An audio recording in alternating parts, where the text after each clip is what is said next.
Es muy común que el contenido de las celdas tenga que adaptarse al ancho o al alto del texto que contienen. Esto lo podemos hacer de varias formas.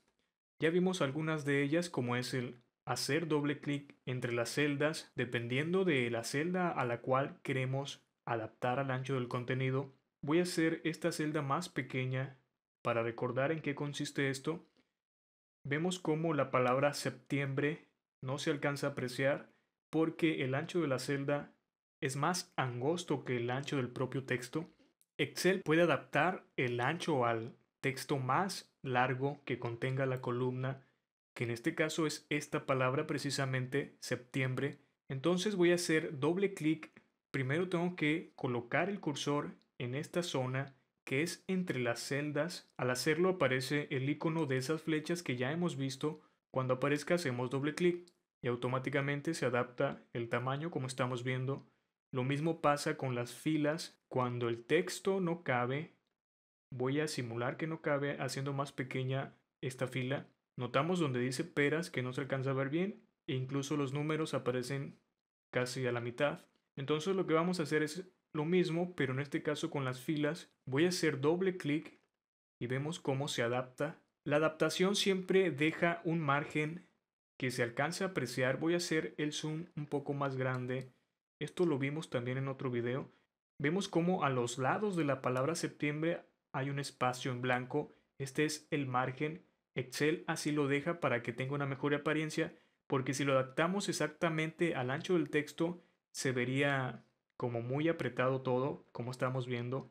Se ve mejor dejar un poco de margen a los lados. Voy a quitarle el efecto de negrita a este texto, se me hace como muy exagerado, sobre todo porque ya es más grande que el resto del texto, que son los números. Lo voy a dejar así. Voy a disminuir un poco el zoom. Podemos cambiar el ancho y el alto de la celda a un tamaño específico.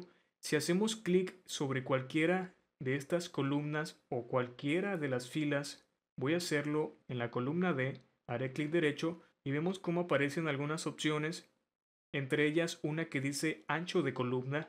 Voy a hacer clic sobre ella, me aparece esta pequeña ventana que dice ancho de columna 10. Este tamaño de 10 es el que tiene actualmente esta columna. Puedo escribir cualquier otro tamaño, por ejemplo un número 12, voy a presionar aceptar. Vemos cómo se hace más ancha esa columna. Puedo hacer lo contrario, hacerla más pequeña. En lugar de 10 voy a poner un número 8, presiono enter. Vemos cómo se hace más angosta. Lo mismo pasa con las filas.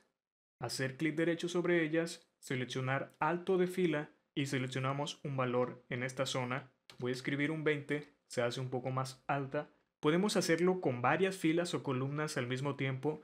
Seleccionamos, como ya vimos en un video anterior cuando hablamos de las selecciones, y una vez que está así, hacemos clic sobre cualquier columna, hacemos clic nuevamente en ancho de columna y aquí vamos a introducir un valor, por ejemplo un 18, presiono enter. Vemos como todas las columnas han tomado un ancho específico exactamente igual. Voy a presionar control Z y lo que haré es hacerlo un poco más pequeño, probablemente un 13.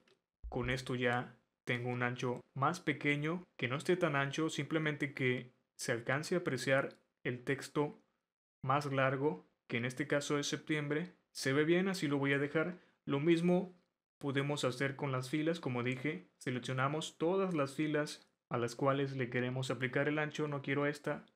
Hacemos clic derecho sobre cualquiera de las filas, seleccionamos alto de fila, voy a escribir un número 20. Con esto vemos cómo todas las filas han tomado ese tamaño. Voy a hacer el zoom un poco más pequeño. Otra forma de cambiar el tamaño de las celdas es mediante los botones que tenemos aquí en el grupo celdas. Hay una opción que dice formato. Podemos seleccionar las columnas, por ejemplo, hacer clic donde dice formato y vemos varias opciones: alto de fila, ancho de columna. Hacemos clic y nos va a aparecer exactamente lo mismo que vimos hace un momento. Tenemos más opciones, por ejemplo este que dice ajustar alto de fila. Voy a seleccionarlo. Lo que hace alto de fila es adaptar al contenido y además dejar el margen que ya vimos hace un momento. Lo mismo hace la otra opción, que es ajustar ancho de columna. Hacemos clic y vemos cómo automáticamente ajusta al ancho del contenido más largo de cada una de las columnas. Es por eso que se ven algunas columnas más angostas que otras. Algunos preferirán, como lo teníamos hace un momento, voy a presionar control Z, que es un ancho idéntico para cada una de las columnas o para cada una de las filas como está en este momento. Hay otras opciones dentro de este botón, por ejemplo este que dice ancho predeterminado. El ancho predeterminado es el que trae Excel cuando lo abrimos, que es este tamaño de 10.71. Si lo cambiamos, automáticamente tomará ese nuevo tamaño cada vez que tengamos nuevos documentos. Yo lo voy a dejar así porque no es necesario cambiarlo a menos que tú lo quieras. Hay otra opción que dice visibilidad, que es ocultar y mostrar. Cuando hacemos una selección, podemos escoger alguna de estas opciones. Por ejemplo, ocultar columnas. Lo voy a seleccionar y vemos lo que hace. Hace como una contracción de las columnas. Podemos notarlo porque la primera columna es la A y la que sigue es la J, es decir, el resto de columnas las ha ocultado. Podemos crear una nueva selección, que en este caso es esta zona. Seleccionamos nuevamente lo mismo y ahora hacemos clic en mostrar columnas y automáticamente se habrá mostrado. Esto de ocultar a veces es importante para ahorrar espacio. Si ya terminamos con algo, podemos ocultarlo para continuar creando algo nuevo en el mismo libro. No es necesario hacerlo, pero si lo deseas lo puedes hacer. Esas son las formas en las que podemos cambiar el ancho y alto de las columnas y filas respectivamente.